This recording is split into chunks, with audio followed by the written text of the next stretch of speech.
Today's current affairs, World Ozone Day, September 16th, and here most important for exams theme, Advancing Climate Action. First International Day of Ozone was celebrated in 1995.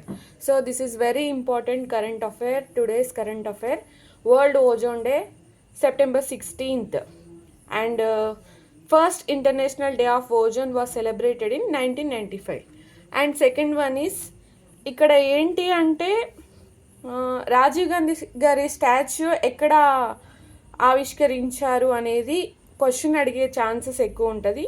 So మాజీ ప్రధానమంత్రి భారతరత్న స్వర్గీయ రాజీవ్ గాంధీ గారి విగ్రహావిష్కరణ అనేది ఈరోజు జరిగింది సాయంత్రం 4 గంటలకి. సో సీఎం రేవంత్ రెడ్డి గారు చేశారు opening.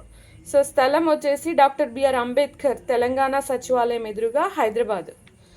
So opposite to doctor B R Ambedkar Telangana secretariat Hyderabad. So next one వచ్చేసి important thing, semicon India summit 2024. So here theme వచ్చేసి ఏంటి అంటే shaping the semiconductor future. So electronic manufacturing అనేది డెవలప్మెంట్ కోసం ఎక్కడ జరిగింది అనేది కూడా ఇంపార్టెంట్. ఉత్తరప్రదేశ్ నోయిడాలో జరిగింది ఇది. సో సెమికాన్ ఇండియా సమ్మిట్ అనేది today's current affair. This one also theme important and ఎక్కడ జరిగింది, ఉత్తరప్రదేశ్ నోయిడా ప్లేస్ అనమాట. ఇది కూడా important for examination. And next one వచ్చేసి వరల్డ్ హైడ్రోజన్ 2024. సో ఇక్కడ మీరు ఒకటి సెర్చ్ చేసుకోవాలి, what is green hydrogen.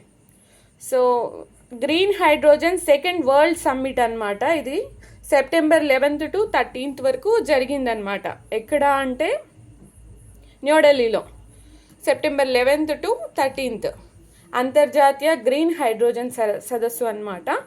So the word green hydrogen, search it and it is important for examination. Thank you.